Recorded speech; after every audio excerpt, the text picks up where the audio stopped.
Anganwadi workers రాష్ట్ర వ్యాప్తంగా జరుగుతున్న సమ్మెకు మద్దతుగా శ్రీకాళహస్తి నియోజకవర్గంలో తెలుగుదేశం మరియు జనసేన పార్టీ నాయకుల సంఘీభావం.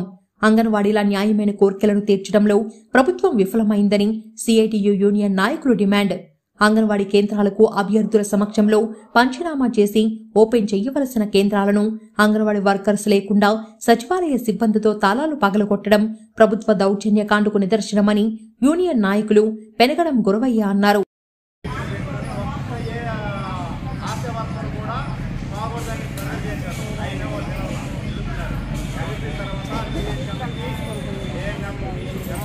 గత 3 రోజులుగా శ్రీకాళహస్తి నియోజకవర్గంలో సమ్మె చేస్తున్న సర్కారులో ఎటువంటి చలనం లేదని యూనియన్ కు మద్దతు పలికిన యూటీఎఫ్ యూనియన్ జిల్లా అధ్యక్షులు మురళీకృష్ణ ప్రభుత్వాన్ని విమర్శించారు.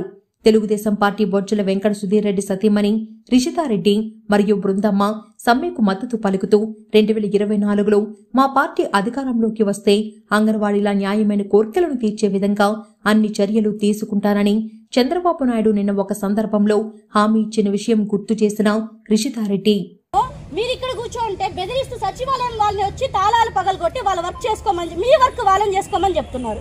అంటే ఎంతవరకు ఇది సమంజసం? రేపొద్దున మున్సిపాలిటీ వాళ్ళు ఉంటారమ్మా, పంచాయతీ క్లీనింగ్ కాలువలు క్లీన్ చేస్తారు కదా, వాళ్ళు కూడా ఇలా సమ్మె చేస్తారు. అప్పుడు సచివాలయం వాళ్ళని కాలువలు క్లీన్ చేయమంటారా? ఇదే సచివాలయం వాళ్ళు కాలువలు కూడా క్లీన్ చేయమంటారా? లెటిన్లు కూడా కడగమంటారా? అంటే మీరు ఇలా కూర్చో ఉంటే న్యాయ పోరాటం చేస్తుంటే జగన్ రెడ్డికి పట్టదా?